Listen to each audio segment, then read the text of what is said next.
Tetapi agama ini sendiri dalam kenyataannya bisa mengikat jutaan manusia yang tidak saling kenal untuk bersatu, gitu. Ya, melebihi yang namanya nasionalisme, gitu. Kalahnya cuma sama uangisme, gitu. Ya, karena uang ini adalah realita intersubjektif yang paling tinggi yang dipegang manusia, itu. Realita intersubjektif itu. Realita itu kan ada realita objektif, realita subjektif, realita intersubjektif. Realita subjektif itu ada nggak ada, tapi kita ada-adain gitu. Uang ini pernah nggak ada, Mas, uang ini. Dalam dunia dulu nggak pernah. Tapi uang ini adalah sistem kepercayaan manusia. Very interesting remark by Dr. Ryu Hassan, where he says, money is the highest form of intersubjective reality. Now, what is exactly this term intersubjective reality? Yeah, we will discuss this in our session. My name is Rocky Adiguna, and today we will speak about social constructionism.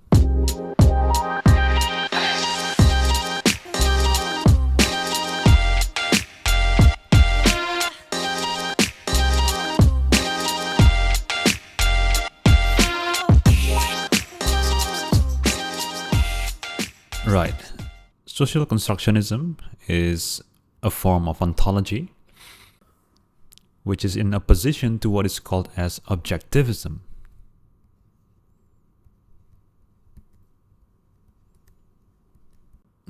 As the term implies, objectivism, it is based on objectivity or objective, where it means that reality is things that we can see, we can feel, we can touch, things that are tangible.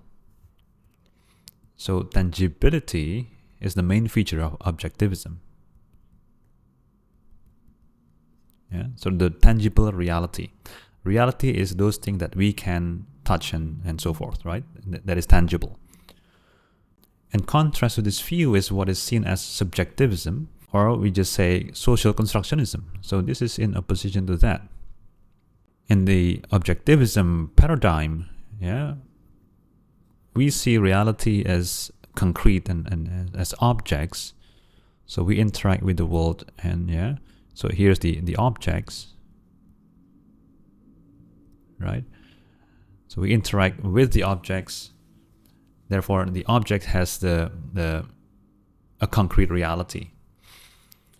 In social constructionism, reality is created out of interactions among people. So instead of having this interaction of between humans and object, right, there is an interaction between people, at least two or more. Yeah, let's say we have some groups of people around here. They interact somehow, right? They have interactions. So these interactions among humans, it creates a reality.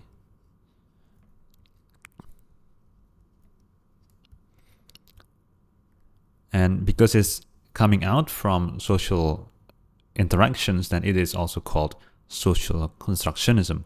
The main argument is that reality is socially constructed. Yeah, so these social interactions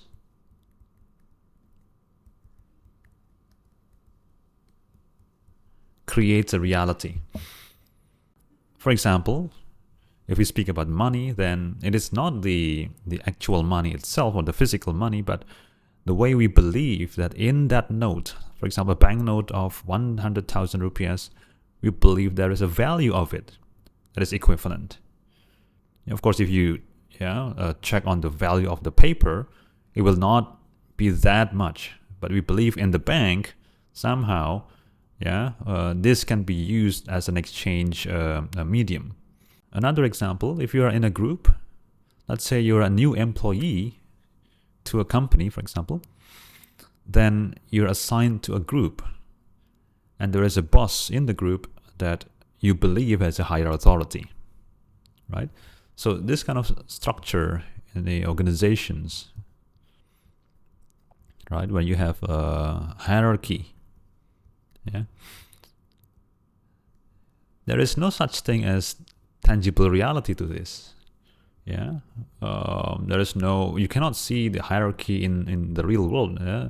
It's not like objective reality where you can see it, where you can touch it, right?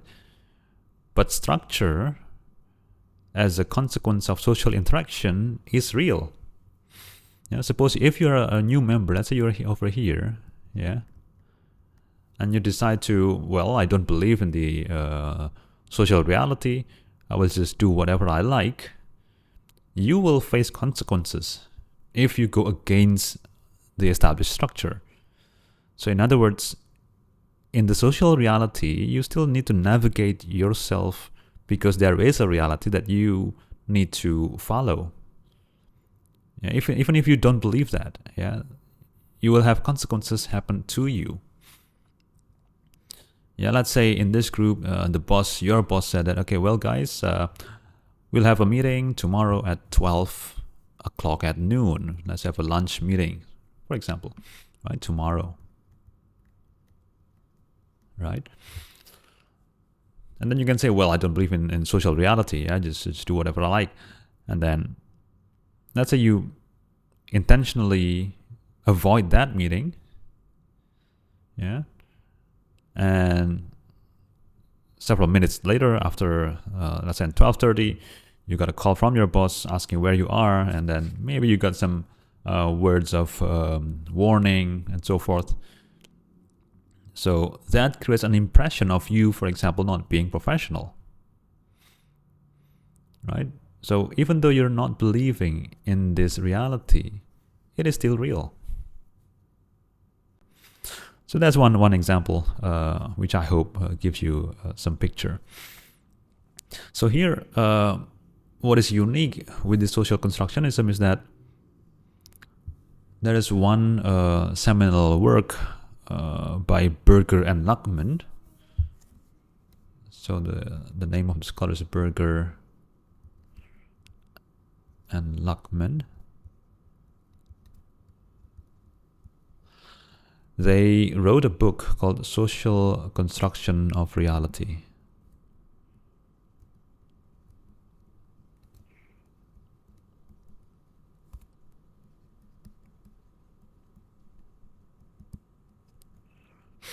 This is a seminal book, rather small book, but very deep.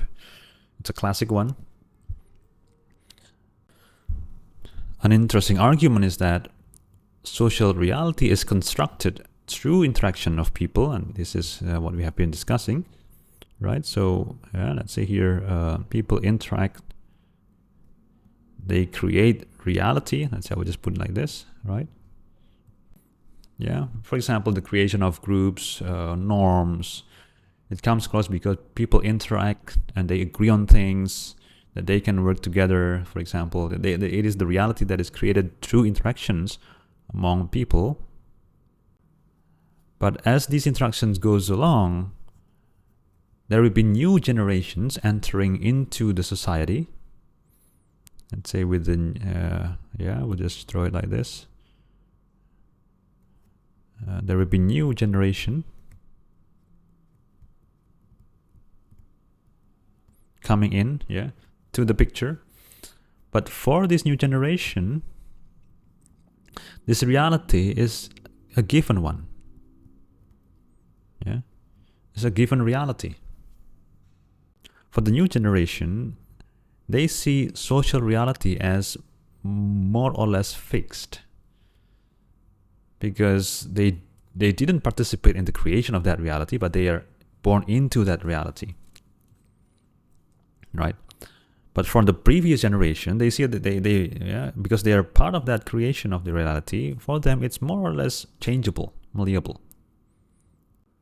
So here is what is interesting. The social reality is created by humans, but in turn, this reality controls humans' interactions. Yeah, to give examples like norms or culture. Yeah, norms, culture that we have in society, and even tradition. These are socially constructed. Yeah. So norms are things that have been crystallized over generations. The same with culture, right? So it is made by people, but what is unique is that these things then somehow controls how human interactions are conducted. And in the family business field, normally those who are eligible as a successor is the firstborn son, which is also called as primogenitor. Yeah. So it gives like a guideline of what should be done, what cannot be done, although it is made by humans themselves. But in turn, it appears to be difficult to change, right? Now, of course, in social reality, the reality itself is malleable, meaning it is changeable. Even though we have reality that is appearing, that is produced before us, before our generation, then in this generation we are interacting, we are doing things, we are having interactions, and we change somehow the reality, and in turn this new reality will be passed over to the next generation. So here we see the changing norms of the next generations, the changing expectations, the changing culture. Those are products of the social interactions, which creates new reality in time.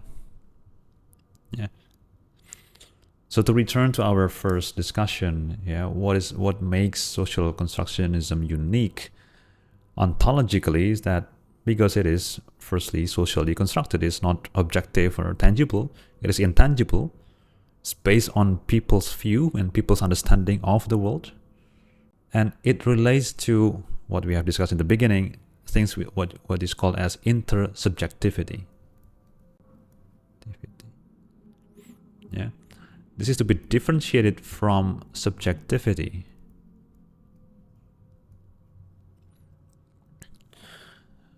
One may have a critique that social constructionism cannot be seen as reality because it depends on each person's subjectivity, and because each person's view is unique, then therefore there's no shared reality. To this argument, actually what is seek from this point of view is that although yes, we acknowledge there is uniqueness in each individual person or individual view, what we seek epistemologically, the way we inquire into reality, is by looking for patterns of intersubjectivity. So this word is key. So what is shared between people, not just a single person? When we have a subjectivity that is shared among group of people, then there is the reality that we share. And this is the question of method, like how do we get into that pattern? How do we see what is shared among people?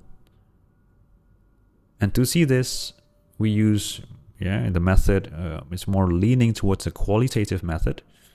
Normally we use interviews, those narrative analysis, discourse analysis, those kind of thing, that we want to see patterns across different point of view, different point of time. Right, so I hope this gives you a brief overview of the social constructionism.